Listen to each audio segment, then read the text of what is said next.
ጤና ይስጥልን ክቡራትና ክቡራን እንደምን አላችሁ? ስፖርታዊ ጉዳዮቻችን ተጀምሯል። በኢትዮ አርሰናል ቻናል ላይ ትገኛላችሁ። በርከት ያሉ ጉዳዮችን እየነገርናችሁ እንቆያለን። ትናንትና የእናንተ መልእክቶች፣ ጥያቄዎች መጥተዋል። እነሱ ላይ ምላሽ እንሰጥባችኋለን። ዛሬ ግን ያዝናቸውን ጉዳዮች ላስተዋውቃችሁ። በርከት ያሉ ጉዳዮችን እናነሳለን። ከሚኬል አርቴታ ጋር በተያዘ በአርሰናል ላይ የሚነሱ ጥያቄዎች አሁንም አልበረዱም። ነገር ግን ተንታኞች፣ የቀድሞ ተጫዋቾች ምን ሀሳብ እየሰጡ ይገኛሉ።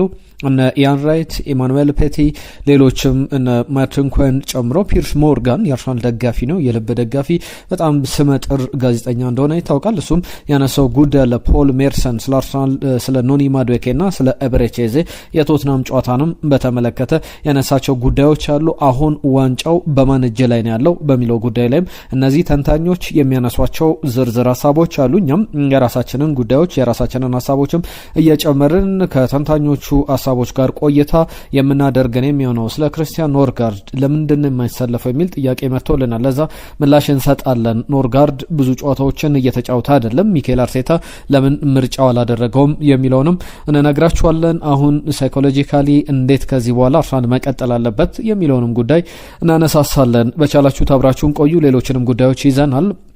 በአርሰናል ቤት ታዳጊ ተጫዋቾችን በተመለከተ የሚነሱ ሀሳቦች አሉ። ዝውውሮችን በተመለከተ ደግሞ ስለ የዮላን አልቫሬዝ እንዲሁም ደግሞ የዚህ የብራድሊ ባርኮላ ጉዳይ እየተነሳ ይገኛል። ከግሪክም አንድ የአጥቂ አማካይ ለማስፈረም ግሪካዊ ተጫዋች ነው፣ በቤልጅየም ለጌንክ የሚጫወት ተጫዋች ነውና ዲሜትሪ ኮንድሬ የክለቡ የጌንክ ቴክኒካል ዳይሬክተር ነው። ስለ ተጫዋቹ ዝውውር የሰጡት አስተያየት አለ። ጋብሪኤል ማርሴሊ ይለቃል አይለቅም በሚለው ጉዳይ ላይም አዳዲስ የተሰሙ ጉዳዮች አሉ። ለሁሉም በርከት ያሉ ጉዳዮችን እየነገርናችሁ እንቆያለን። አርሰናል ለምንድነው ከረጅም ርቀት ግቦች የተቆጠሩበት የመጣው? በዚህ ሳምንት አጋማሽ ላይ የነበረው የወልቭስ ጨዋታ አንደኛው ምሳሌ ነው። ሌሎችንም በውድድር ዓመቱ ላይ የነበሩ ቁጥሮችን እንነግራችኋለን። በቻላችሁት አብራችሁን ቆዩ። ይህንን ቪዲዮ ላይክ አድርጋችሁ ጀምሩ። ሰብስክራይብ ያደረጋችሁ አይደለም፣ ሰብስክራይብ ያደረጋችሁ ቤተሰብነታችሁን አሳዩ። እንደ ቲክቶክ እንግዲህ ታፕታፕ አድርጉ ማለት ልንጀምር ነው። ሰብስክራይብ ያደረጋችሁ ቤተሰብነታችሁን አሳዩን። ይህን ቪዲዮ ላይክ አድርጉ። ከዛ በተጨማሪ በመናነሳቸው ጉዳዮች ላይ መልእክቶቻችሁን ጻፉልን። ዛሬ ከምናነሳቸው ጉዳዮች መካከል አንደኛው የሚኬል አርቴታ ጉዳይ ነው። ሚኬል አርቴታ በአርሰናል መቆየት አለበት ወይስ ደግሞ መልቀቅ አለበት የሚለው እያነጋገረ ይገኛል። ተንታኞች ቢለቅ ወዴት ይሄዳል የሚለውን፣ እሱንስ ማን ይተኳል የሚለውን ጉዳይ እያነሱ ይገኛሉ። እናንተስ ማንን ትላላችሁ? ማን ሚኬል አርቴታን ማን ነው መተካት ያለበት በሚለው ጉዳይ ላይ ሀሳብ አስተያየቶቻችሁን ጻፉልን። ከልብ እናመሰግናለን ስለምትሳተፉ፣ ጊዜያችሁን ስለምትሰጡን፣ መልእክቶቻችሁን ስለምትጽፉልን። ትናንትና ከመጡ መልእክቶች ነው የምንጀምረው። የሚኬል አርቴታ ችግር ተምሬ የላከልን መልእክት ነው። የሚኬል አርቴታ ችግር በጣም ብዙ ናቸው። እንደተለመደው ደጋፊዎችን ለፔፕ ጋርዲዮላ ብሎ ሊያስቀይመን ነው ብሏል። ዘንድሮ በዛ መንገድ የሚጠናቀቅ ከሆነ ለራሱም እንደ ትልቅ ውድቀት ነው። ፔፕ ጋርዲዮላ ይህንን ዋንጫ አሸንፎ የሚያጠናቀቅ ከሆነ ከአርሰናልም በላይ ውድቀቱ ለሚኬል አርቴታ ነው። አርሰናል ይቀጥላል፣ ምናልባት ሌሎች አሰልጣኞችን ይዞ ምናልባት በአዲስ መንገድ ሊቀጥል ይችላል። ነገር ግን ትልቁ ድክመት የሚኬል አርቴታ ነው ተብሎ ሚኬል አርቴታንም ባለው በተሰጠው ደረጃ ላይ በጣም ትልቅ ነጥብ የሚያስቀንስበት እንደሆነ መናገር ይቻላል። ሆም ሲት የተባለ አድማጫችንም ጠንከር ያለ አስተያየት ሰጥቷል። ሚኬል አርቴታ ላይ የመልበሻ ቤት ክፍሉን የሚረብሸውም ራሱ አርቴታ ነው የሚል መልእክት መጥቶልናል። ከዙቢሜንዲ ጋር በተያዘም የመጣል መልእክት አለ። የፓማባይም ሀሳብ መጥቶልናል። ፓማባይ ከልብ እናመሰግናለን ለጻፍክልን መልእክት። ለምንድነው ዙቢሜንዲ በጣም ደክሞ እያለ ኖርጋርድን የማይቀይረው? አምበል ሆኖ ከብሬንትፎርድ ለምን መጣ? ዘረኛ ያስብለውም ወይ የሚለውን ጉዳይ ተምሬ የጠየቀን ጥያቄ ነው። ምላሽ እንሰጥበታለን። ፓማባይ ከደቡብ አፍሪካ ሁላችሁንም ከልብ እናመሰግናለን። አስቀድመን እኛ ወደምናነሳቸው ጉዳዮች እናልፋለን። ከምናነሳቸው ጉዳዮች መካከል ዋንጫውን በተመለከተ እናነሳለን። ከዛ አስቀድሜ ግን ለምን በጥያቄው አንጀምርም? የጥያቄውን መልስ ላንሳላችሁ። ከዙቢሜንዲ ጋር በተያዘ በዘንድሮ ወደ 3000 የተጠጉ ደቂቃዎችን በሜዳ ላይ ያሳልፈዋል። ከአርሰናል ብዙ ሚኬል አርቴታም ብዙ ከሚጠቀምባቸው ተጫዋቾች መካከል አንዱ ነው። እንደሱ ወይም ዳቪድ ራያ ቢበልጠው ነው እንጂ ከዛ ውጪ ባሉት በእያንዳንዱ ጨዋታ ላይ ይሳለፋል። በእያንዳንዱ ደቂቃ ላይ አለ። ዙቢሜንዲ ተቀይሮ እንኳን የሚወጣባቸው ደቂቃዎች በጣም አነስተኛ ናቸው። ወደ አርሰናል ሲመጣ በደንብ ተጠብቆ ቡድኑ እንደሚያሻሽለው ነው። ቡድኑን አሻሽሎታል። ያ ጥያቄ ውስጥ የሚገባ አይደለም። ነገር ግን የተጫዋቹ ፊዚካሊቲ የተጫዋቹን ጉልበት ለመጠቀም የሆነ ሰዓት ላይ መቀየር አለበት። የሆነ ሰዓት ላይ አንዳንድ ቀለል ያሉ ጨዋታዎችን ሪስክ ወስዶ ለምሳሌ የሆነ ሰሞን ላይ ሚኬል አርቴታ ጀምሮት ነበረ።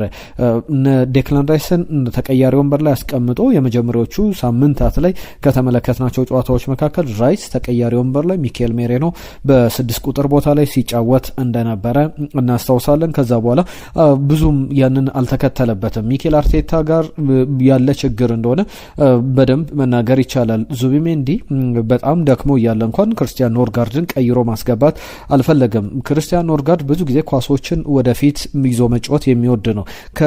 ዙቢሜንዲ ጋር በተያዘ ደግሞ ወደ ኋላም እየመለሰ ወደፊትም እየሄደ ቡድኑን ያረጋጋል። እሱ የታወቀ ነው። ከፊዚካሊቲ ጋር በተያዘ መድከም አለ።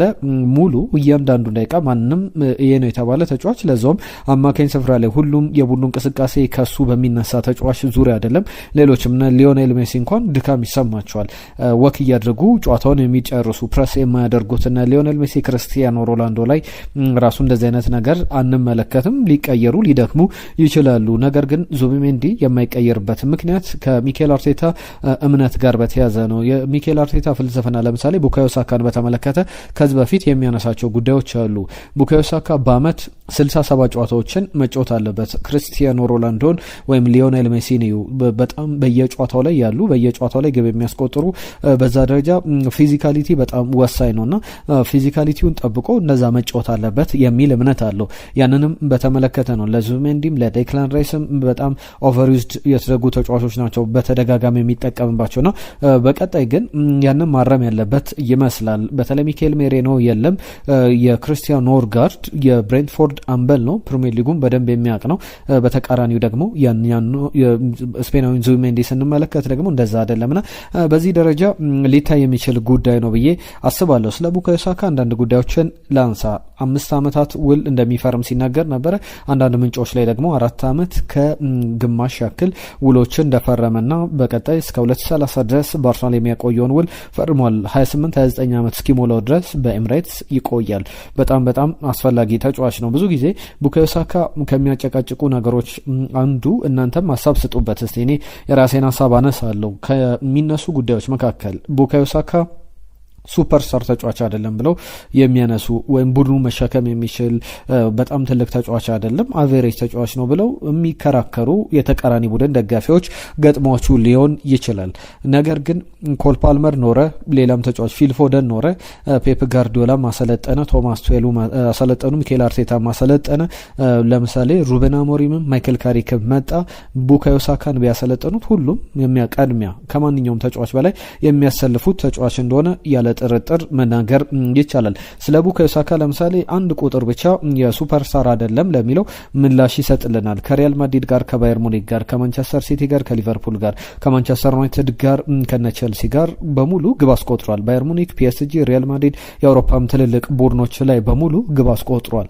ያ ማለት ከእንግሊዝ ደግሞ 27 የተለያዩ ቡድኖች ጋር ተጫውቷል። በተቃራኒው ከነዚህ 27 ተቃራኒ ቡድኖች ጋር ተጋጥሞ በ26ቱ ላይ ወይ ግብ አስቆጥሯል ወይ አሲስት አስመዝግቧልና ቡካዮ ሳካ ትልቅ ተጫዋች አይደለም ለሚለው ትክክለኛ ምላሽ ይህ ይመስላል። ከዴክላን ራይስ ጋር በተያዘ አንድ ተጫዋች አለ በአርሰናል አካዳሚ ውስጥ ኤፌ ኢብራሂም የተባለ በጣም ትልቅ ኳሊቲ ያለው የወደፊቱ አርሰናል ሌጀንደሪ ተጫዋች ይሆናል ተብሎ እምነት የተጣለበት ጥሩ አቅም ያለው ተጫዋች ነውና የዴክላን ራይስ በእጅጉ እሱን እንድመስል ወይም ደግሞ ግሬት ምሳሌ ነው ብሎ ያስቀምጧልና እንደ ሂሮ እንደሚያየውና ሜንተሩ እንደሆነ በጣም እሱን እያየ ብዙ ነገሮችን እያሻሻለ እንደሆነ ለምሳሌ ትልቅ ተጫዋች ነው ይላል። በጣም ትልቅ በጣም ጥሩ ሰው ነው፣ ትልቅ ተጫዋች ነው። ከዛ በተጨማሪ በኢንተግሬት እንዳደርግ ከአርሰናል ዋናው ቡድን ጋር ልምድ በመሰራበት ጊዜ አብሬ እንደ ዋድ እንደ ለምደው በደንብ ያግዘኛል። ከጨዋታ በፊት ለምሳሌ የኔ ፕሪማች ሩቲኔ ይላል ሁል ጊዜ ተመሳሳይ ነው። ፓንኬኮችን እመገባለሁ። ያ ደግሞ ለእኔ የማይቀር ነገር ነው። እሱን ደግሞ ይህንን ይበል እንጂ ኢብራሂም በተመሳሳይ ዴክላን ራይስ ከየጨዋታው አስቀድሞ ፓንኬክ ይመገባል። ብዙ ተመሳሳይ ነገሮች እንደሚያደርግ ይታወቃል። ሚኬል አርቴታ ብዙ ጊዜ የሚከተላቸውን ነገሮች አነሳላቸዋለሁ። በተለይ በመልበሻ ቤት፣ በተለይ ደግሞ ተቃራኒ መልበሻ ቤት ውስጥ ያሉ ለምሳሌ ነገ በቶትናም ሆትስፐር ስቴዲየም ላይ ሊኖሩ የሚችሉ ነገሮችን ነገ በስፋት እናነሳለን። እሁድ ዕለት ነው ጨዋታው የሚደረገው። ፒየሮ ኢንካፔ ስለ ልጆች ስለ ኤኳዶራውያኑ ኤድዌይንና ሆልገር ኩንቴሮ ያነሳቸው ጉዳዮች አሉ። ከነሱ ጋር ስለ ወደፊታቸው በእርግጠኝነት መናገር አልችልም። ነገር ግን ኢንክሬዲብል የሆኑ በጣም ድንቅ የሚባሉ ተጫዋቾች ናቸው። ጥሩ እግር ኳስ ተጫዋቾች ናቸው። አሆፕ ይላል ተስፋ አደርጋለሁ በጣም ወደ ቡድናችን ሲቀላቀሉ 18 ዓመት ሲሞላቸው በእጅጉ ያግዙናል። እኛም እጃችንን ዘርግተን የምንቀበላቸው ተጫዋቾች ይሆናሉ ብሎ ያነሳል። መልበሻ ቤቶችን በተመለከተ በተቃራኒ መልበሻ ቤቶች ብዙ ነገሮችን እንመለከታለን። ሚኬል አርቴታ የሚያነሳቸው ጉዳዮች አሉ። በተቃራኒ መልበሻ ቤቶች ውስጥ ለምሳሌ የሚኬል አርቴታ ሩቲኖች አሉ። መልበሻ ቤቱን ዲኮሬት ያደርጋል። ባነሮችን በማምጣት ያርሰናል መልበሻ ቤት ለማስመሰል ጥረት ያደርጋልና ያ በስነልቦና ደረጃ በደንብ ያግዛል። በአርሰናል መልበሻ ቤት ስትገኝና በተቃራኒ ለምሳሌ ኒውካስል ዩናይትድ በቶትናም ሆትስፐር መልበሻ ቤት ስትገኝ አንድ አይደለምና የአርሰናል ቀለሞችን በማብዛት የአርሰናል ባነሮችን፣ የአርሰናል ተጫዋቾች ምስሎችን፣ ሌሎችንም ነገሮች የሚያነሳሱ ነገሮችን ለማድረግ እንደሚሞክር ይታወቃል። በቅርብ ጊዜያት ደግሞ ማድረግ የጀመረው አንድ በጣም አስገራሚ ነገር አለ። በመልበሻ ቤቶች ውስጥ የስፒከሮች የተገጠሙ ትልልቅ ስፒከሮች አሉና እነዚህ አሁን በአርሰናል ብራንድ የሆኑ ስፒከሮችን መጠቀም ጀምሯል። በጣም በሚያስገርም ሁኔታ እሱም በአርሰናል ብራንድ ያሸበረቁ ስፒከሮችን በመልበሻ ቤት እየተመለከት እንገኛለን። ሚኬል አርቴታን በተመለከተ እየተነሱ ያሉ ጉዳዮች አሉ። አለን ሺረር ምን ሀሳብ ያነሳል መሰላችሁ? በሚቀጥለው የውድድር ዘመን ዘንድሮ አርሰናል ዋንጫውን ካልበላ ሚኬል አርቴታን ላንመለከተው እንችላለን ብሎ እንዲሁ በዝርዝር የሚያስቀምጣቸው ነገሮች አሉ። የአለን ሺረርን ጉዳይ ሌሎችንም ሀሳቦች የሰጠባቸው ሀሳቦች አሉ። በእርግጥም ዋንጫ ካልበላ ይቀጥላል ወይ ለሚለው ደግሞ ኤማኑኤል ፔቲም የሚያነሳው ዝርዝር አለ። ኤማኑኤል ፔቲ ምንድነው የሚለው? አርሰናል ሚኬል አርቴታን ሊያቆይ ይችላል ላያቆይም፣ ወዴት ሊሄድ ይችላል በሚለው ጉዳይ ላይ ጥያቄ ቀርቦለት ነበረ። ሚኬል አርቴታ አንድ ቀን ባርሰሎና እንደሚያሰለጥን አውቃለሁ ወይም ደግሞ ወደ ባርሰሎና እንደሚሄድ ካለው ኮኔክሽን ካለው በጣም ጠንካራ ግንኙነት አንጻር ወደ ባርሰሎና ሄዶ ባርሰሎናን ያሰለጥናል ብዬ አስባለሁ ይላል። ነገር ግን በማኔጀሪያል ኬሪየሩ ላይ አሁንም ቢሆን ብዙ ነገሮች ሊጠበቁ ይችላሉ። የአንድ ክለብ ሰው ሆኖ መቀጠል ይፈልጋሉ ወይስ ደግሞ ወደ ሌሎች ክለቦች? ነገር ግን በአርሰናል የማይቆይ ከሆነ በእንግሊዝ ሌላ ክለብ በዚህ አጭር ጊዜያት ላይ ያሰለጥናል ብዬ አላስብም። ወደ ሌሎች ክለቦች ወደ ስፔን፣ ወደ ባርሰሎና ወይም ወደ ሌሎች የአውሮፓ ክለቦች ይሄዳል እንጂ በእንግሊዝ ያንን ያደርጋል ብዬ አላስብም። ነገር ግን መሄድም ካለበት እንደዚህ አይነት ነገሮችን ሆነስ የሆነ መንገድ ይከተላል ብዬ አስባለሁ። ሚኬል አርቴታ እሱን መሆን ይጠይቃል በቀጣይ ስላቀደው እቅድ ይላል። ከዛ ውጪ ግን የኤማኑኤል ፔቲ ከሚያነሳቸው ጉዳዮች መካከል ሚኬል አርቴታን ማን ሊተካ ይችላል በሚለው ጉዳይ ላይ የቀድሞ አርሰናል ተጫዋች፣ የባርሰሎና ተጫዋች፣ የቼልሲ ተጫዋች የሆነው ሴስ ፋብሪጋስ በኮሞ የሚገርም ስራ እየሰራ ይገኛልና ባርሰሎናን ወይም ደግሞ ማንቸስተር ሲቲን ወይም ደግሞ ቼልሲን ወይም ደግሞ አርሰናልን ሊያሰለጥን ይችላል ይባላል። የአውሮፓ ትልልቅ ክለቦች አሰልጣኝ በፈለጉ ቁጥር they are looking for him በደንብ እሱን ፍለጋ በደንብ እሱን ለመቅጠር ፍላጎት አላቸው። ያንን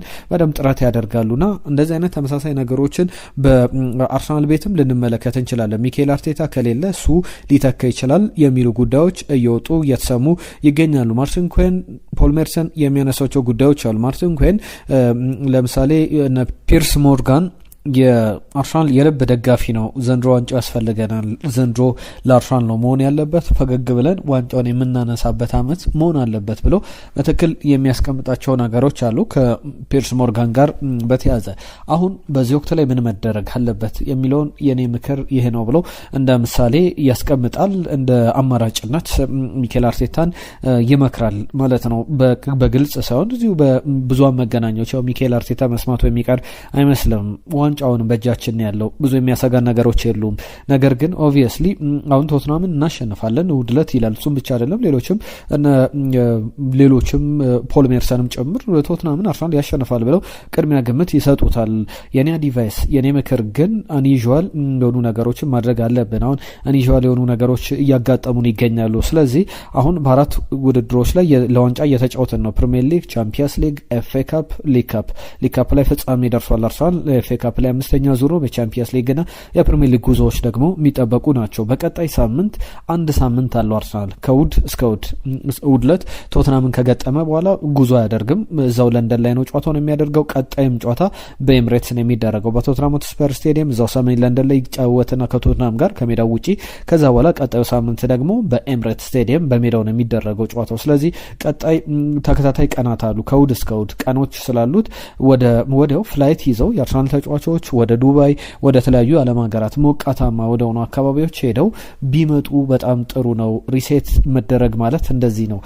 ወጥተው ምንም አይነት ከእግር ኳስ ርቀው ከዛ በተጨማሪ ተዝናንተው ዘና ብለው እንዲመጡ ማድረግ፣ ከዛ በኋላ አርብ ዕለት ልምምድ እንዲሰሩ ለውዱ ጨዋታ መዘጋጀት ይቻላል የሚል ሀሳቡን ያካፍላል። ምን ትላላችሁ? አርሰናል አሁን ሪሴት ማድረግ የለበትም ወይ ትላላችሁ ወይ? እስቲ ሀሳቦቻችሁን ላኩልን። በምናነሳቸው ጉዳዮች ላይ ብዙ ሀሳቦችን ነው እያነሱ ያለሁትና መልእክቶቻችሁን ጻፉልን። የእናንተን ተሳትፎ እንፈልጋለን። ከእናንተ ጋር የእናንተ ተሳትፎ ሲኖር ስንወያይበት ሀሳብ ስንሰጣጥበት ነውና ሁሉ ነገር መስመር የሚይዘው ከእናንተ ጋርም የእናንተን ሀሳቦች እንፈልጋለን። ሁሉ ጊዜ እንደምንለው ነው። ጊዜያችሁን ስለምትሰጡን ስለምታዳምጡ እናመሰግናለን። ይህንን ቪዲዮ ላይክ አድርጋችሁ አብራችሁ እንዳላችሁ ከልብ እናምናለን።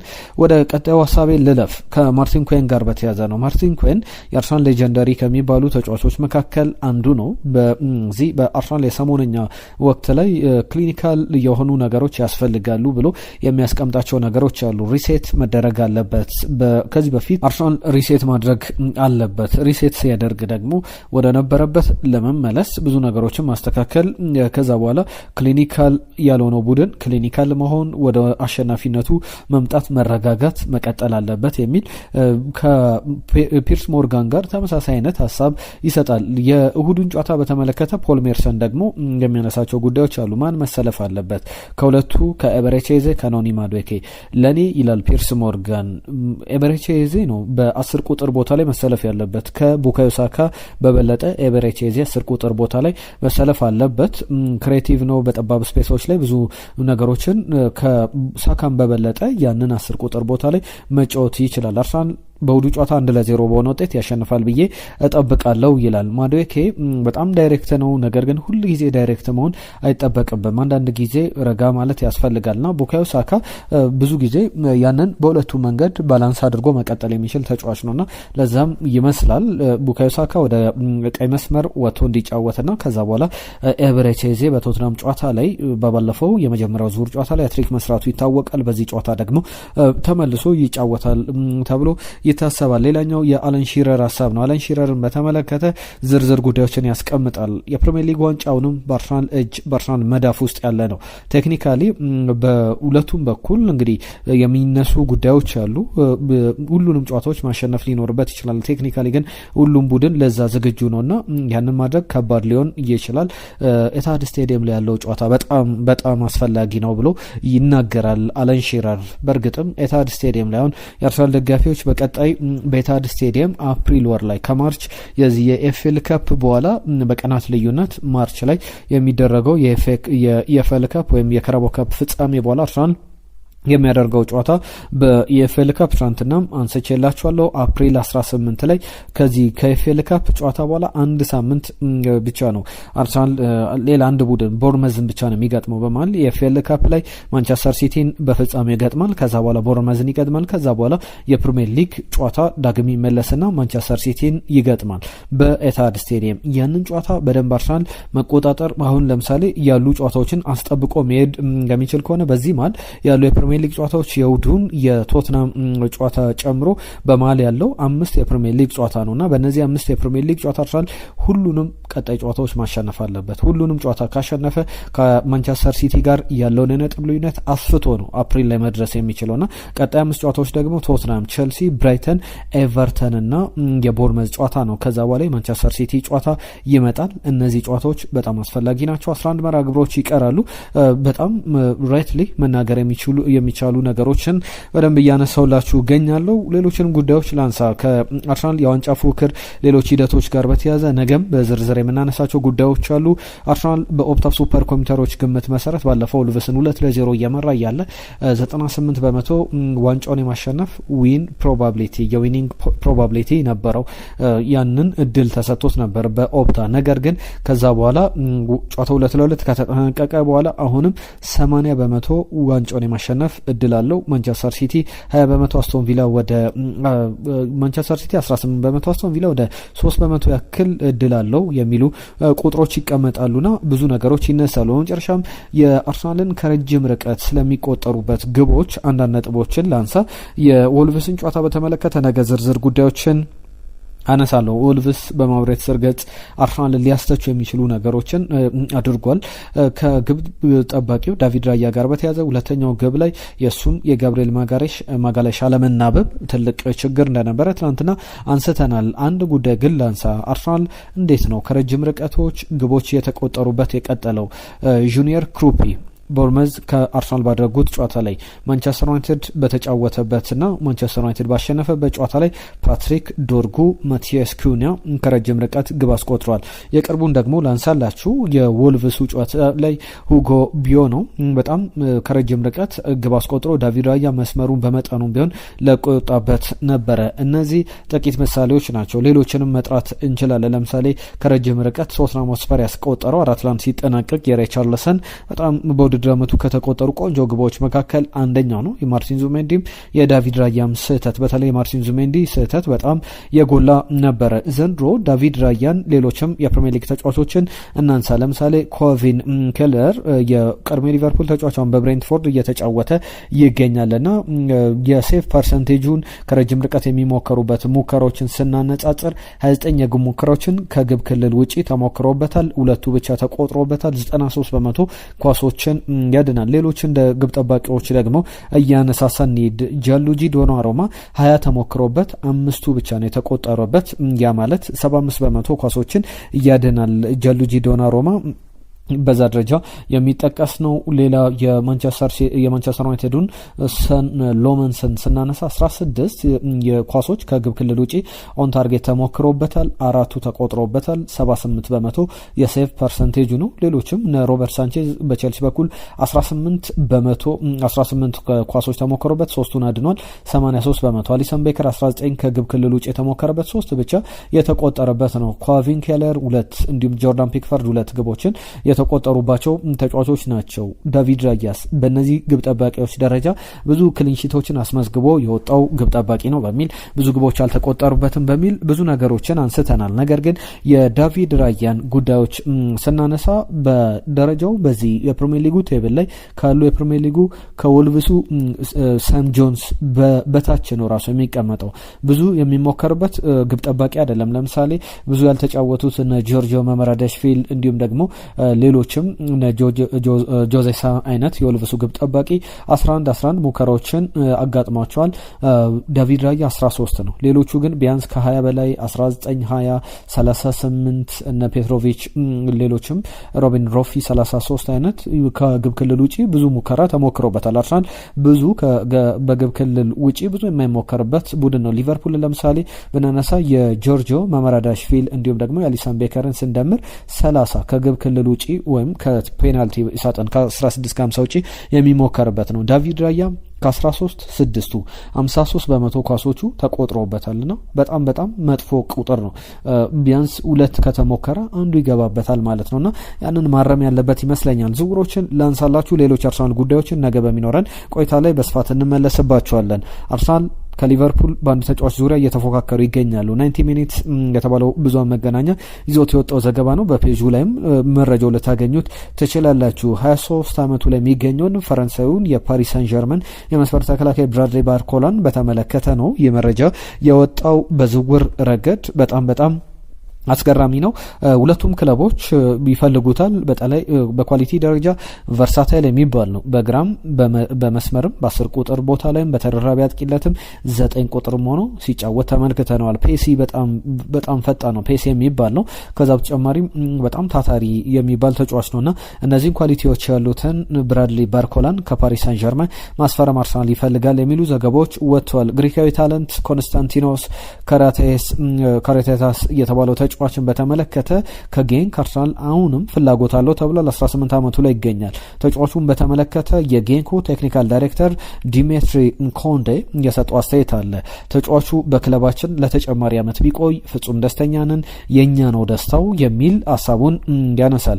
ከዛ ውጪ ግን ሌሎች ባነሳቸው ጉዳዮች ላይ አርሰናልም ሌሎች የአውሮፓ ክለቦች አይናቸውን እንደጣሉበት እየተነገረ ይገኛልና ልዕልም ነው ለኛ ቢቆይልን። 18 ዓመቱ ግሪካዊ ተጫዋች በግሪክ ሳይሆን በጌንክ በቤልጅየም እየተጫወተ ይገኛልና ኮንስታንቲኖስን በተመለከተ ዘንድሮ ለምሳሌ በጣም በአታኪንግ ሚድፊልደር ሚና እየተጫወተ ባለፉት 6-5 ጨዋታዎች ላይ የነበሩ ቁጥሮችን ላንሳላችሁ። ለምሳሌ የመጨረሻ 5 ጨዋታዎችን ስንመለከት በጎል ኢንቮልቭመንቱ 1 ግብ አስቆጥሯል፣ 4 አሲስቶችን አስመዝግቧል። ከዛ ውጪ በቅርብ ያሉ ጨዋታዎችን ትተን ደግሞ በውድድር ዓመቱ 35-36 ጨዋታዎችን አድርጓል፣ 3 ግቦችን አስቆጥሯል፣ 12 ለግብ ኳሶችን አቀብሏል። በአጠቃላይ 15 የግብ ተሳትፎ አለውና ማንቸስተር ሲቲ፣ ቸልሲ፣ ማንቸስተር ሲቲና ቸልሲ ብቻ አይደሉም። አርሰናልም የልጁ ፈላጊ ነው። የዚህን ተጫዋች ዲቨሎፕመንት በደንብ እየተመለከተ ይገኛል። አርሰናል ወጣት ተጫዋቾችን ቅድም ያነሷቸውን እነ ኤድዊን ኩዌንቴሮን እንዲሁም ደግሞ እንደዚህ ወንድማማቾችን መንቶቹን ኢኳዶሪያን ተጫዋቾች ኤድዊንና ኦልገር ኩዌንቴሮን በተመለከተም ሌሎችም ወጣት ተጫዋቾችን እያማተረ እያስፈረመ ይገኛል። በጥር የዝውውር መስኮትም 2 ተጫዋቾችን ከስቶክ እንዲሁም ከዚህ ከስኮትላንድ ያመጣቸው ተጫዋቾች አሉና እነዚህን ተጫዋቾች በተመለከተ ሁሌ አርሰናል ወጣት ተጫዋቾች ላይ ኢንቨስት አሁን ማድረጉ በጣም ትክክለኛ ጊዜ ይመስላል። ወጣት ተጫዋቾችን ላይ ኢንቨስት ማድረጉ ትክክል ይመስላል። ብራይት ፊውቸር ያላቸው ወደፊት የእግር ኳሱ ነገስታትን እግር ኳሱ ላይ የሚነክሱ የሚያበቡ ተጫዋቾችን አሁን ማምጣት አሁን የአርሰናል ስኳድ አውት ኤንድ አውት ሱፐርስታር ላይ ያስፈልገው ይችላል። ነገር ግን የወደፊቶቹን ተጫዋቾች እያመጣ ዲቨሎፕ እያደረገ እድገቱን የክለቡን ሞመንተም ማስቀጠል ይኖርበታል። በዛ ደረጃ ያሉ ጉዳዮች ናቸው። የ4 ዓመቱ ገብርኤል ማርሴሊን በተመለከተ አርሰናል 1 ዓመት ውሉን የማራዘም መብት አለው። እስከ 2028 ድረስ በአርሰናል ይቆያል። አርሰናል ያንን መብት የሚጠቀም ከሆነ 2027 ድረስ ውል እንዳለው ይታወቃልና እስከ 2028 ድረስ የሚያቆየው መብት አለው። አርሰናል 12 ወራትን አንቀጽ ውስጥ ትሪገር ማድረግ ይችላል። ስለዚህ ከ2028 ድረስ ሊቆይ የሚችልበት እድል አለ። አርሰናል ያንን መብት ተጠቅሞ ያንን ተጫዋቹን 1 ዓመት ውሉን የሚያራዘም ከሆነ ምንድነው አድቫንቴጁ? በገበያ ላይ ማርኬት ቫሊዩ ሁሌ ሲታይ የሚታዩ ነገሮች አሉ። ከሚታዩ ነገሮች መካከል የተጫዋቹ ኮንትራት፣ የተጫዋቹ ብቃት፣ የተጫዋቹ ኮንትራት ይታያል። ኮንትራቱ ማለት ለምሳሌ በ5 ዓመትና 10 ዓመት ኮንትራት ያለው ተጫዋች እኩል ደሞዝ እኩል ክፍያ ይጠየቅባቸውም ና ያንን እንደ አድቫንቴጅ አርሰናል ይመለከተዋል ተብሎ ይጠበቃል። ዩሊያን አልቫሬዝን በተመለከተ ለአርሰናል ጥሩ ዜና አልተሰማም። የአንድ አርጀንቲናዊ በጣም ዌል ሪስፔክትድ የተባለ አርጀንቲናዊ ጋዜጠኛ አለ፣ ኡጎር ባላሶኔ ይባላል። ይህንን ጋዜጠኛ ባወጣው ሪፖርት መሰረት ዩሊያን አልቫሬዝ የዓለም ዋንጫው ሲጠናቀቅ የዚህ ክረምት ላይ ወደ ባርሰሎና በ70 ሚሊዮን ዩሮ የሚሄድበት እድል በጣም ሰፍቷል። ባርሰሎና የገንዘብ አቅም አለው ወይ ካላችሁ፣ አዎ ካምፕኑ እየተጠናቀቀ ነው። ሌሎች ስራዎችንም ፋይናንሻል ስትራክቸሩ ለማስተካከል ጥረቶች ያደረገ ይገኛል። ሮበርት ሌቫንዶቭስኪም ይለቃል ተብሎ ይጠበቃል። በዚህ ሂደት ደግሞ ዩሊያን አልቫሬዝ ይመጣል ተብሎ እየተነገረ ነው። ቸልሲም ለአርሰናልም መጥፎ ዜና ይመስላል። በተለይ ወደ እንግሊዝ መመለስ ሳይሆን በዛው በባርሰሎና መቆየት፣ በስፔን ራሱ ማሳየት ይፈልጋል የሚሉ ዘገባዎች ወጥቷል። ክቡራትና ክቡራን ስፖርታዊ ጉዳዮቻችን እነዚህን ይመስሉ ነበር። ለሰጣችሁን ጊዜ ለአብሮነታችሁ ከልብ እናመሰግናለን። በርከት ያሉ ጉዳዮችን ነግረናችኋል። የእናንተን ተሳትፎ እንፈልጋለን። መልእክቶቻችሁን ላኩልን። ትናንትናም የላካችሁልን መልእክቶች አሉ። የአርሰናልን ጨዋታ በተመለከተ ነገ ከቶትናም ጋር ስለሚደረገው ጨዋታ ዝርዝር ነጥቦችን ይዤ እመለሳለሁ። ስለምትሰጡን ድጋፍ፣ ስለ አብሮነታችሁ ሁሌ አመሰግናለሁ። ነገ በሌሎች ጉዳዮች እንመለሳለን። ለዛሬ እዚህ ላይ እናጠናቅቃለን። ጤና ይስጥልን።